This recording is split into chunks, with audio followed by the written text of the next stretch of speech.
Bonsoir, bonsoir tout le monde, bonsoir. Heureuse de vous retrouver ce soir pour la parole du Seigneur. J'espère que chacune d'entre vous, chacun d'entre vous, je dirais, se porte bien. Je suis heureuse d'apporter le message de ce soir et que j'espère que par la grâce du Seigneur, vous allez être bénis par cette parole dont vous suivez quotidiennement via le site de Maman Micheline, via le Facebook de Maman Micheline. Donc, que le Seigneur vous bénisse, à toutes les femmes messagères, tous ceux qui écoutent aussi cette parole, tous les différents groupes, les personnes qui passent ici, sur tous les canaux sur lesquels la parole sera diffusée. Je prie que le Seigneur vous fasse du bien et que cette parole vous remplisse de toutes ses richesses, de tout son pouvoir au nom de Jésus. Je vais prendre un court instant de prière et ensuite je vais lire le message du Seigneur Jésus. Merci Seigneur, je te rends gloire pour cette journée, je te rends gloire pour chacune des vies, pour toute personne, pour toutes les familles sur la terre et dans le monde. Je te rends gloire même Seigneur pour ce canal par lequel tu nous permets de diffuser ta parole, de diffuser ton message, Seigneur, oui, parce que c'est ton message. Ce n'est pas mon message, mais ce message, j'ai la foi qu'il est universel. J'ai la foi qu'il est intemporel. J'ai la foi que ce message est venu pour toucher les vies, pour changer les vies, pour révéler la vérité et la lumière que Christ est venu pour sauver tout le monde. Que Christ est venu pour pardonner le péché. Que Christ est venu pour changer les situations. Que Christ est venu pour vaincre le mal et toutes sortes de choses dans chacune des vies, à chaque hauteur, à chaque besoin, à chaque profondeur, même si la douleur a duré depuis des années, que la douleur soit d'aujourd'hui. J'ai la foi que Jésus est venu pour changer la vie et apporter un témoignage nouveau. J'ai la foi que Jésus est en train de triompher et je bénis le Seigneur pour les vies qui sont dans la joie en ce jour. Je bénis le Seigneur pour les vies qui sont en train de passer par un moment de difficulté parce que je sais que dans l'épreuve, Jésus-Christ est restaurateur, Jésus-Christ est puissant, Jésus-Christ est merveilleux, il console, il guérit, il repart et il ramène des choses, il fait des choses pour sa gloire. Nous savons aujourd'hui en tant qu'enfants de Dieu que parfois nous passons des épreuves, mais c'est pour faire grandir notre foi et tant bien que dans la chair, ce n'est pas facile, mais le consolateur nous restaure et nous donne la puissance d'aller de l'avant. Alors je dis merci. Je vais commencer la parole dans le livre, je vais faire la suite dans le livre de Chroniques, Chronique 2, chapitre 33, je vais lire. Manassé avait 12 ans lorsqu'il devint roi et il régna 55 ans à Jérusalem. Il fit ce qui est mal aux yeux de l'Éternel selon les abominations des nations que l'Éternel avait chassées devant les enfants d'Israël. Il rebâtit les hauts lieux qu'Ézéchias son père avait renversés. Il éleva des autels au Baal. Il fit des idoles d'Astarté et il se prosterna devant toute l'armée des cieux et la servit. Il bâtit des autels dans la maison de l'Éternel, quoique l'Éternel ait dit, c'est dans Jérusalem que sera mon nom à perpétuité. Il bâtit des autels à toute l'armée des cieux dans les 2 parvis de la maison de l'Éternel. Il fit passer ses fils par le feu dans la vallée des fils de Hinnom. Il observait les nuages et les serpents pour en tirer des pronostics. Il s'adonnait à la magie et il établit des gens qui évoquaient les esprits et qui prédisaient l'avenir. Il fit de plus en plus ce qui est mal aux yeux de l'Éternel, afin de l'irriter. Il plaça l'image taillée de l'idole qu'il avait faite dans la maison de Dieu, de laquelle Dieu avait dit à David et à Salomon, son fils, c'est dans cette maison et c'est dans Jérusalem que j'ai choisi parmi toutes les tribus d'Israël que je veux à toujours placer mon nom. Je ne ferai plus sortir Israël du pays que j'ai destiné à vos pères pourvu seulement qu'il ait soin de mettre en pratique tout ce que je leur ai commandé selon toute la loi, les préceptes et les ordonnances prescrits par Moïse. Mais à cause de Manassé, Juda et les habitants de Jérusalem s'égarèrent et firent le mal plus que les nations que l'Éternel avait détruites.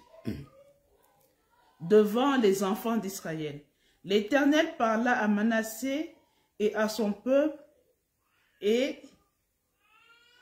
ils n'y firent point attention. Alors l'Éternel fit venir contre eux les chefs de l'armée du roi d'Assyrie, qui saisirent Manassé et le mirent dans le fer. Ils le lièrent avec des chaînes d'airain et le menèrent à Babylone.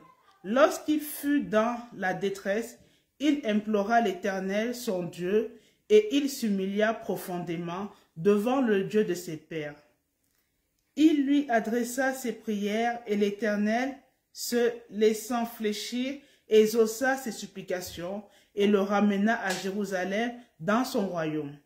Et Manassé reconnut que l'Éternel est Dieu.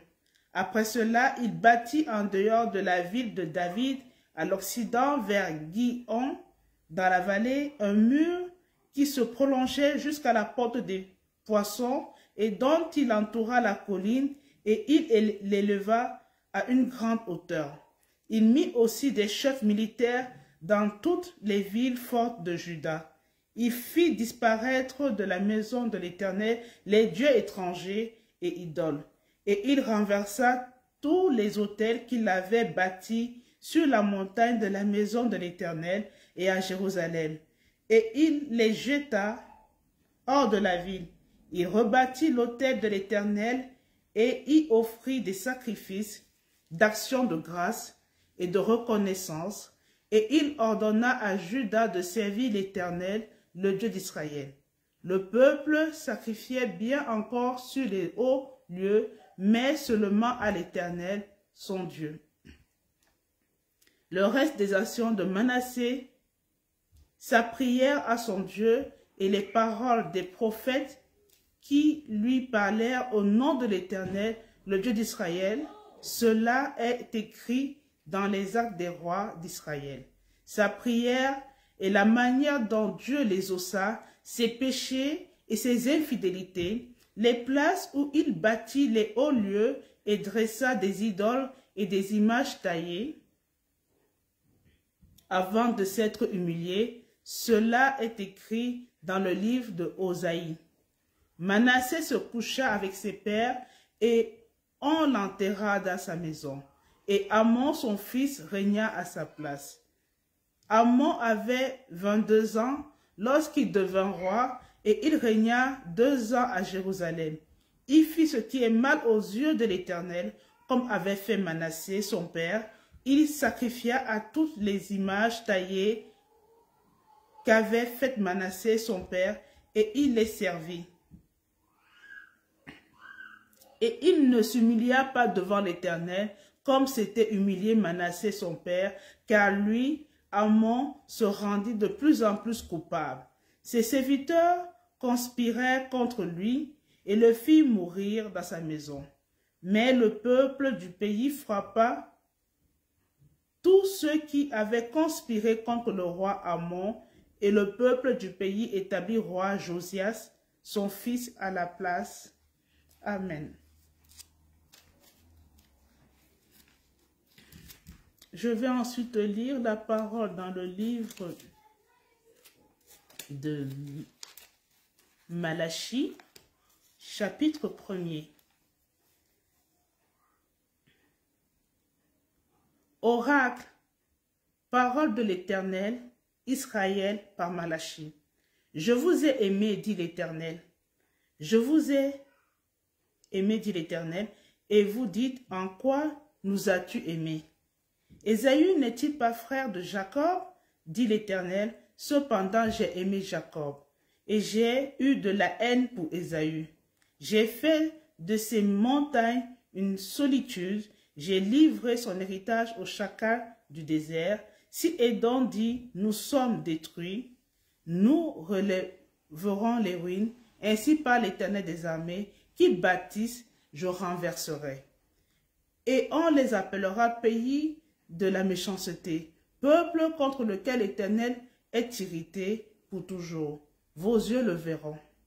Et vous direz, grand est l'Éternel par-delà les frontières d'Israël.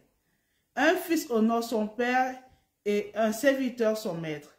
Si je suis père, où est l'honneur qui m'est dû? Si je suis maître, où est la crainte qu'on a de moi? Dit l'Éternel des armées à vous, sacrificateurs, qui méprisez mon nom, et qui dites, en quoi avons-nous méprisé ton nom? Vous offrez sur mon autel des aliments impurs, et vous dites, en quoi t'avons-nous profané? C'est en disant, la table de l'Éternel est méprisable, quand vous offrez en sacrifice une bête aveugle. N'est-ce pas mal? Quand vous en offrez une boiteuse ou une infirme, n'est-ce pas mal?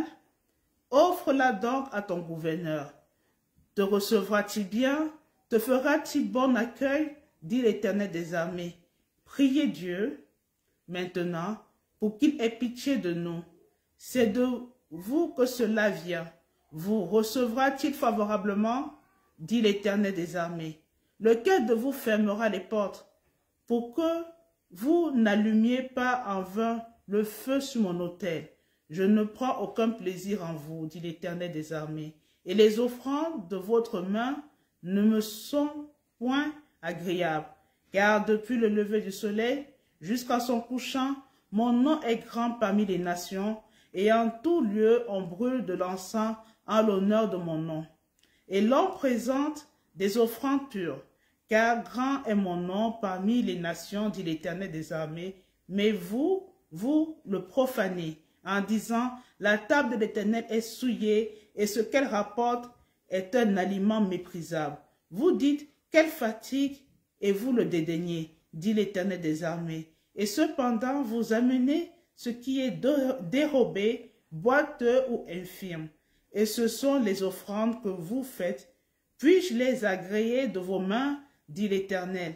Maudit soit le trompeur qui a dans son troupeau un mâle, et qui voue et sacrifie au Seigneur une bête chétive. Car je suis un grand roi, dit l'Éternel des armées, et mon nom est redoutable parmi les nations. Amen. Je vais poursuivre la parole dans le livre d'Apocalypse, chapitre 19.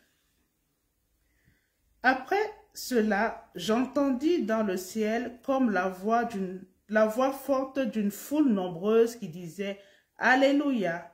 Le salut, la gloire et la puissance sont à notre Dieu, parce que ses jugements sont véritables et justes, car il a jugé la grande prostituée qui corrompait la terre par sa débauche, et il a vengé le sang de ses serviteurs en le redemandant de sa main, et ils dirent une seconde fois « Alléluia ».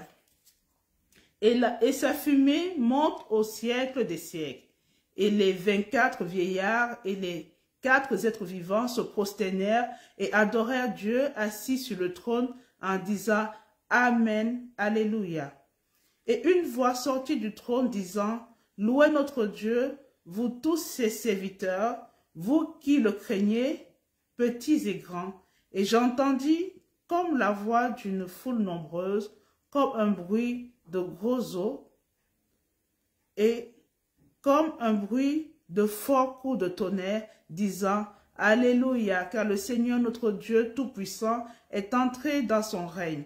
Réjouissons-nous, soyons dans l'allégresse, et donnons-lui gloire, car les noces de l'agneau sont venues, son épouse s'est préparée, et il lui a été donné de se revêtir d'un fin lin éclatant, pur, car le fin lin, ce sont les œuvres justes des saints. L'ange me dit, écris heureux ceux qui sont appelés au festin des noces de l'agneau. Puis il me dit, ces paroles sont les véritables paroles de Dieu. Je tombai à ses pieds pour l'adorer, mais il me dit, garde-toi de le faire. Je suis ton compagnon de service et celui de tes frères qui ont le témoignage de Jésus. Adore Dieu, car le témoignage de Jésus est l'esprit de la prophétie. Puis je vis le ciel ouvert et voici parut un cheval blanc. Celui qui le montait s'appelait Fidèle et Véritable, et il juge et combat avec justice. Ses yeux étaient comme une flamme de feu, sur sa tête étaient plusieurs diadèmes.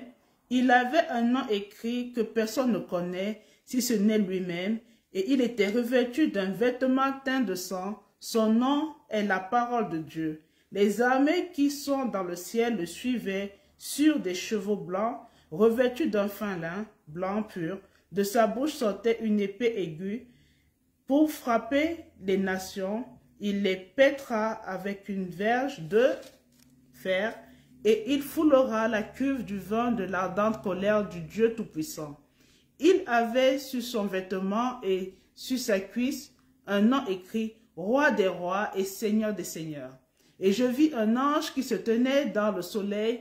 Il cria d'une voix forte, disant à tous les oiseaux qui volaient au milieu du ciel, « Venez, rassemblez-vous sur le grand festin de Dieu, afin de manger la chair des rois, la chair des chefs militaires, la chair des puissants, la chair des chevaux et de ceux qui les montent, la chair de tous, libres et esclaves, petits et grands. » Et je vis la bête, les rois de la terre et leur armée rassemblés pour faire la guerre à celui qui était assis sur le cheval et à son armée.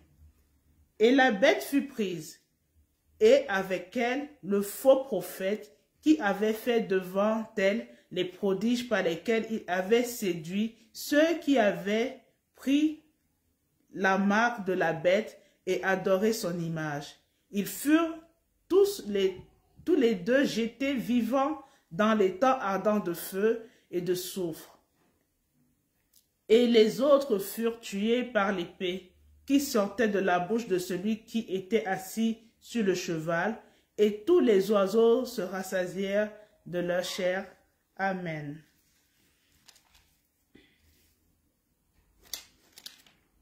Je vais poursuivre la lecture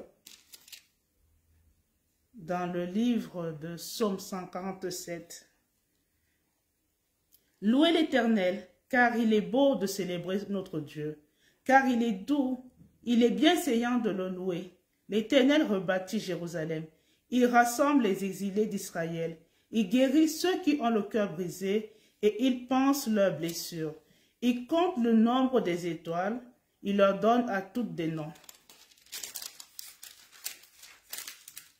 Notre Seigneur est grand, puissant par sa force, son intelligence n'a point de limite. L'Éternel soutient les malheureux, il abaisse les méchants jusqu'à terre. Chantez à l'Éternel avec action de grâce, célébrez notre Dieu avec la harpe. Il couvre les cieux de nuages, il prépare la pluie pour la terre, il fait germer l'herbe sur les montagnes, il donne la nourriture au bétail, aux petits du corbeau quand il crie. Ce n'est pas dans la vigueur du cheval qui se complaît, ce n'est pas dans les jambes de l'homme qu'il met son plaisir. L'Éternel aime ceux qui le craignent, ceux qui espèrent à sa bonté. Jérusalem célèbre l'Éternel, Sion loue ton Dieu, car il a fermé les barres de tes portes, il bénit tes fils au milieu de toi, il rend la paix à son territoire et te rassasie du meilleur froment. Il envoie ses ordres sur la terre, sa parole court avec rapidité. Il donne la neige comme de la laine, il répand la gelée blanche comme de la cendre. Il lance sa glace par morceaux qui peut résister devant son froid. Il envoie sa parole et il les fond. Il fait souffler son vent et les eaux coulent. Il révèle sa parole à Jacob, ses rois et ses ordonnances à Israël. Il n'a pas agi de même pour toutes les nations et il pardon, et elles ne connaissent point ses ordonnances. Louez l'Éternel. Amen. Je vais terminer la parole dans le livre de Proverbes, chapitre 31, versets 1 à 7. Pour ce jour, je lis au nom de Jésus. Parole du roi Lemuel, sentences par lesquelles sa mère l'instruisit. Que te dirai-je, mon fils? Que te dirai-je, fils de mes entrailles? Que te dirai-je, mon fils, objet de mes vœux? Ne livre pas ta vigueur aux femmes et tes voix à celles qui perdent les rois. Ce n'est point au roi Lemuel, ce n'est point au roi de boire du vin, ni au prince de rechercher les liqueurs fortes, de peur qu'en buvant, ils n'oublient la loi et ne méconnaissent les droits de tous les malheureux. Donnez des liqueurs fortes à celui qui périt et du vin à celui qui a l'amertume dans l'âme. Qu'il boive et oublie sa pauvreté et qu'il ne se souvienne plus de ses peines. Amen. Merci Seigneur pour ta parole pour ce jour. Je te remercie Seigneur parce que je sais que c'est au travers de moi ce soir que le Seigneur a voulu, au travers de moi, au travers de toutes les femmes de messagères, de parler de sa parole. Ce n'est pas moi qui parle, mais c'est la parole du Seigneur pour nous toucher, pour nous changer. Le Seigneur, merci Seigneur parce que ton esprit est venu nous révéler encore ce jour qu'il faut que nous sachions demander pardon, que tu es le Dieu qui est prompt à nous pardonner, comme tu as pardonné Manassé quand il est revenu à toi. Tu es le Dieu qui nous laisse aussi, qui nous laisse quand nous ne revenons pas à toi, mais tu es toujours bon. Ton amour nous montre que tu es bon dans tous tes livres. Ton amour nous montre que tu nous veux du bien, tu nous veux la vie. Tu veux nous délivrer de ce menteur, tu veux nous délivrer de ces fléaux, tu veux nous délivrer de sa méchanceté, tu veux nous délivrer de ces serpents, tu veux nous délivrer de tout ce que le mal est venu faire sur la terre. Nous pouvons avoir confiance à ce que tu reviens, ce que tu es déjà là, ce que tu vas nous délivrer, ce que tu veux délivrer toute personne qui entendra cette parole ce soir, dans les jours à venir. Je bénis le nom puissant de Jésus dans chaque oreille qui entendra cette parole, même le sein qui est à la mamelle, le petit enfant, même celui qui est encore dans les entrailles de sa mère. Je bénis cette parole dans la vie de tous ceux qui en ont besoin, afin que seule la parole de Dieu agisse dans leur cœur. Au nom de Jésus, Amen. Bonne soirée à tout le monde. À très bientôt.